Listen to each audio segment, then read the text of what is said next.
face their own moral failings, the media demonize lawful gun owners, amplify their cries for more laws, and fill the national media with misinformation and dishonest thinking that only delay meaningful action and all but guarantee that the next atrocity is only a news cycle away. Jerry Agar for Ezra Levant. Of late, for obvious reasons, the gun debate rages anew. Do ordinary people understand guns, or do they just hate something scary like they fear sharks? Orlando Mancina's International Tactical Training Academy in Calgary, Alberta, is dedicated to responsible firearms safety training and specializes in all aspects of firearms from beginners to advanced students. Orlando joins me now. Welcome, sir. Thank you. Pleasure to be here. Good to have you. At the NRA convention earlier, we saw Wayne LaPierre making a statement, and then my opening comment here. Do you think the average citizen across the country, Canada and the United States, has a real understanding of guns, or just a fear, maybe? I don't think it's a fear. I think it's just a matter of understanding, and that comes with education, doing proper research, like the RCMP website. There's a lot of information out there. It's just a matter of going on the computer and or contact certified instructors, and the information is easily available. All right, but we're going to watch another clip here quickly from Wayne LaPierre, because he makes a comment that, you know, it's part of our job in the media to be responsible in terms of how we help educate the public on issues, and he doesn't think that's happening. Here's Wayne LaPierre. The media calls semi-automatic firearms machine guns. They claim these civilian semi-automatic firearms are used by the military. They tell us that the .223 round is one of the most powerful rifle calibers. When all of these claims are factually untrue, they don't know what they're talking about. I have to say, Orlando, that I think he's right. Sorry, Jerry, it's a little bit hard to understand what he was saying. Okay, but essentially, I'll just tell you, essentially what he said is the media will report on a gun, they get it wrong. The media doesn't know what they're talking about. Often the people reporting on guns in the media don't know much about guns. Well, are you referring just to the United States or Canada? Well, I think both. Well, I think in general, every time you put a firearms on the news, they're all considered bad guns. I mean, I think the people need to be a little bit more educated.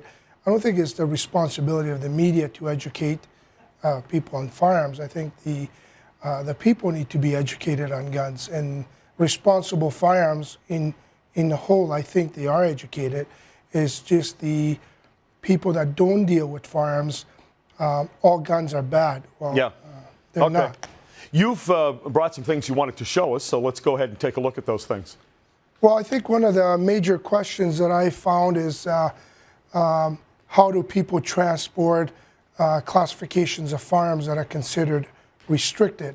I do have some props here. I didn't bring real guns for obvious reasons, but there are strict rules when transporting a restricted firearms. One of it has to be unloaded. It has to be made inoperable by either putting a secure locking device, which is a trigger lock or a cable lock. The cable lock or trigger lock goes right into the firearm. It's locked. The responsible firearm owner must have proper documentation, which is called the ATT, authorization to transport from your home to an approved firearm range. Once that's in place, there's no ammunition in the case. We lock the case up with the keys. We put it in the trunk of the vehicle. Then once you drive to the range, you bring the firearm to the range, you open it up in a safe range environment, and reverse the procedure once you're done and go home. All right, so it's quite obvious then that we have situations where people are firing bullets around in the city or in the country and hitting people. They're operating illegally right from the start before the bullet ever hits anyone. Definitely. You can only discharge a firearms where you can legally discharge it. If it's a restricted firearm, it must be discharged.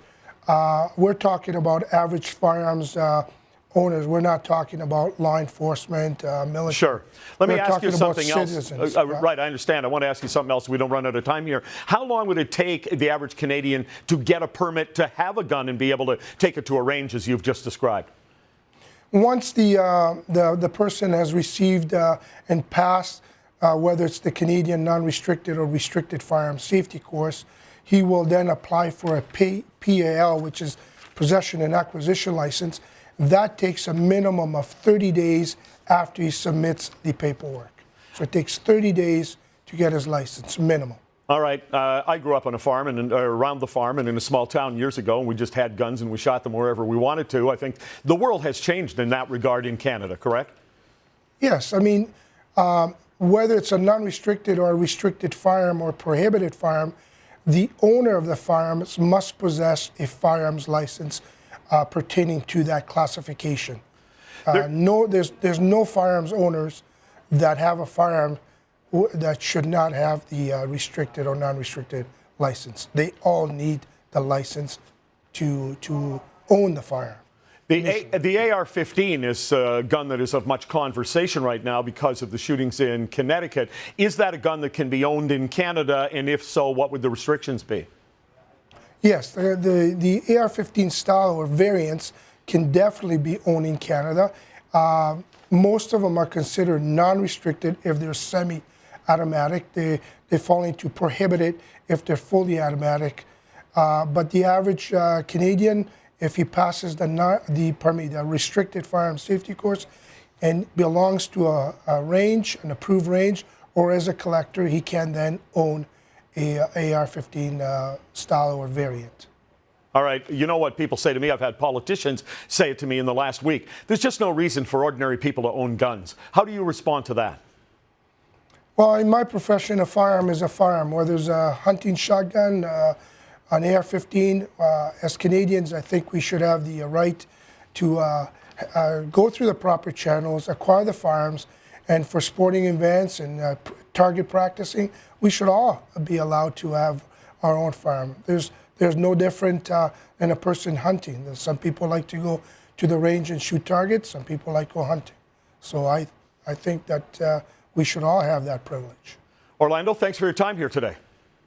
Oh, you're quite welcome. My pleasure.